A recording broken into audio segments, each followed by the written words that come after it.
ಇನ್ನು ಮಿಥುನ ರಾಶಿಯವರಿಗೆ ನೋಡಿ, ನಿಮ್ಮ ರಾಶಿಯಿಂದ ವ್ಯಯಕ್ಕೆ ಬರ್ತಾ ಇದ್ದಾನೆ ಗುರು.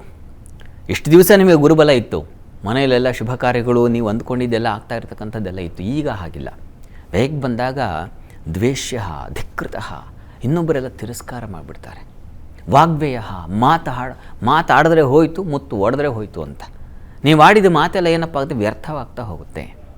ಒಳ್ಳೆ ವ್ಯಾಪಾರಿಗಳಾಗಿರ್ತೀರ, ಒಳ್ಳೆ ವ್ಯಾಪಾರ ಮಾಡಬೇಕು ಅಂತ ಕೌಶಲ್ಯಪೂರ್ಣವಾಗಿ ಏನೇನೋ ತಯಾರಿ ಮಾಡ್ಕೊಂಡಿರ್ತೀರ, ಅದಕ್ಕೆ ಹೆಚ್ಚಿನ ಲಾಸ್ ಆಗುತ್ತೆ. ವ್ಯಯದಲ್ಲಿದ್ದರೆ ಅತಿ ವ್ಯಯ ಅಂತಿದೆ, ವಿಪರೀತವಾದ ಖರ್ಚಾಗುತ್ತೆ. ಹೀಗಾಗಿ ನೀವು ಬರೀ ಇನ್ವೆಸ್ಟ್ ಮಾಡಿ ಲಾಭ ಇಲ್ಲ, ಬರೀ ಇನ್ವೆಸ್ಟ್ ಆಗೋಯ್ತಲ್ಲಪ್ಪ ಅಂತ ಈ ರೀತಿಯ ಒಂದು ತೊಡಕುಗಳು ಉಂಟಾಗುತ್ತೆ. ಕರ್ಮಾಧಿಪತಿ ಬೇರೆ, ನಿಮ್ಮ ರಾಶಿಯಿಂದ 10ನೇ ಮನೆ ಅಧಿಪತಿ ಗುರು, ಕರ್ಮಸ್ಥಾನ ಅಂತ ಕರೀತಾರೆ ಅದನ್ನು. ನೀವೇನೋ ಕೆಲಸ ಮಾಡ್ತಾ ಇದ್ರಲ್ಲ, ವೃತ್ತಿ ಸ್ಥಳ, ಆ ಅಧಿಪತಿ ಅವನು ಹೇಗೆ ಬಂದರೆ ಏನಾಗುತ್ತೆ, ಪರಿಶ್ರಮ ಹೆಚ್ಚಾಗುತ್ತೆ, ಅತಿಯಾದ ಕೆಲಸದ ಒತ್ತಡ.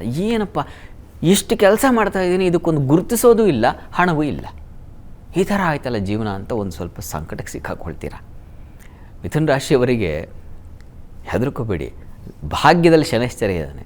ಹೀಗಾಗಿ ಅದೃಷ್ಟ ನಿಮ್ಮ ಕೈ ಹಿಡಿಯುತ್ತೆ, ಯೋಚನೆ ಮಾಡಿಬಿಡಿ. ಆದರೆ ಕೆಲಸ ಮಾಡುವ ಸಂದರ್ಭದಲ್ಲಿ ಈಗ ತೊಡಕಿದೆ ಅಲ್ವಾ, ಇಂತಹ ಸಂದರ್ಭದಲ್ಲಿ ಏನು ಮಾಡಬೇಕು ಅಂತಂದರೆ ಸ್ವಲ್ಪ ಗಮನ ಇಟ್ಟು ಕೆಲಸ ಮಾಡಬೇಕು. ಏನು ಕೆಲಸ ಮಾಡ್ತಾ ಇದ್ದೀರಾ, ಇದು ನಿಮ್ಮ ಕೆಲಸನೇನಾ, ನಿಮಗೆ ವಯಸ್ಸಿರೋದೇನಾ, ನೀವು ಓದಿರೋದೇನಾ, ಅದನ್ನು ತಿಳ್ಕೊಳ್ಬೇಕು. ವೃಥಾ ಹುಂಬತನದಲ್ಲಿ ನಾನು ಮಾಡಿಬಿಡ್ತೀನಿ ಬಿಡು, ಆ ಥರ ನೀವು ಹೋದರೆ ತುಂಬ ಸಮಸ್ಯೆ ಸಿಕ್ಕಾಕೊಳ್ತೀರ. ವಿಪರೀತವಾದ ಒತ್ತಡ, ವರ್ಕ್ ಪ್ರೆಷರ್ ಅಂತೀವಲ್ಲ, ತನ್ನ ಮೂಲಕ ಆರೋಗ್ಯ ಹಾಳಾಗುತ್ತೆ, ಕಾಲಿಗೆ ಬಾಧೆ, ವೃಥಾ ಸಂಚಾರಗಳು, ಅನಗತ್ಯ ಸಂಚಾರಗಳು, ತನ್ಮೂಲಕ ವ್ಯಯ, ಈ ಥರದ್ದೆಲ್ಲ ಇದೆ. ತುಂಬ ಜಾಗ್ರತೆಯಿಂದ ಇರಬೇಕು. ಮಕ್ಕಳ ವಿಚಾರದಲ್ಲಿ ಸ್ವಲ್ಪ ಸೂಕ್ಷ್ಮವಾಗಿರಬೇಕು, ಎಚ್ಚರಿಕೆ ತೊಗೊಂಡು ಮಾತಾಡಿ ಅವ್ರ ಜೊತೆಗೆ ಮಾತಾಡುವಾಗ. ವ್ಯಾಪಾರಿಗಳ ಜೊತೆಗೆ ದಾಂಪತ್ಯ ಸ್ಥಾನ ಹೌದು, ಸಪ್ತಮ ಸ್ಥಾನ, ಆ ಅಧಿಪತಿ ವ್ಯಯದಲ್ಲಿದ್ದಾನೆ. ಹೀಗಾಗಿ ದಾಂಪತ್ಯದಲ್ಲಿ ಕೂಡ ಮಿಸ್ಅಂಡರ್ಸ್ಟ್ಯಾಂಡಿಂಗ್ಸ್ ಬರ್ತಕ್ಕಂಥ ಸಾಧ್ಯತೆ, ಭಿನ್ನಾಭಿಪ್ರಾಯಗಳಿಂದಾಗಿ ದೂರ ಹೋಗ್ತಕ್ಕಂಥದ್ದು. ವ್ಯಯ ಅಂದರೆ ದೂರ ಸ್ಥಾನ ಅಂತ, 12ನೇ ಮನೆ ಅದು. ಹೀಗಾಗಿ ದೂರ ಆಗಿಬಿಡ್ತಕ್ಕಂಥ ಸಾಧ್ಯತೆ, ತುಂಬ ಆಪ್ತರು, ಹಚ್ಕೊಂಡವರು, ಸ್ನೇಹಿತರು, ಇವ್ರನ್ನೆಲ್ಲ ಕಳ್ಕೊಂಡ್ಬಿಡೋ ಸಾಧ್ಯತೆ, ಇವುಗಳನ್ನೆಲ್ಲ ಸೂಚಿಸ್ತಾ ಇದೆ. ಹೀಗಾಗಿ ಸ್ವಲ್ಪ ಜಾಗ್ರತೆ ಇರಬೇಕು. ತಪ್ಪದೆ ನೀವು ಗುರು ಸನ್ನಿಧಾನಕ್ಕೆ ನೋಡಿ, ಕಡಲೆ ಹಾಗೂ ಬೆಲ್ಲ ಪ್ರತಿ ಗುರುವಾರ ಕೊಡ್ತಾ ಬನ್ನಿ, ಅದು ನಿಮಗೆ ತುಂಬ ಸಹಾಯವಾಗುತ್ತೆ.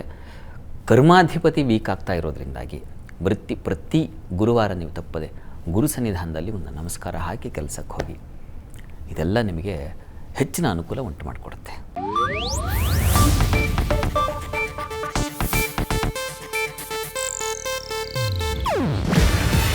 ಇದು ಏಷ್ಯಾನೆಟ್ ನ್ಯೂಸ್ ನೆಟ್ವರ್ಕ್ ಪ್ರಸ್ತುತಿ.